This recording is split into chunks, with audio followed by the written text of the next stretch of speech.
Habang nagjo-jogging ako, may nakita akong napakaliit na puting.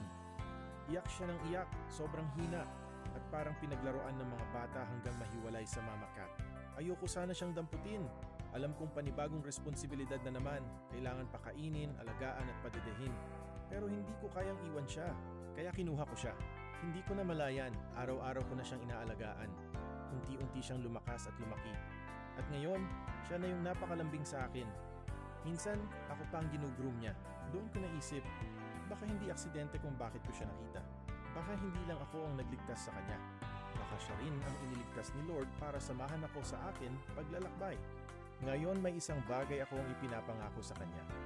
Baka siya rin ang iniligtas ni Lord para samahan ako sa akin paglalakbay. Hindi ka na muling mag-iisa. May fur dad ka na. At mamahalin kita no matter what happened.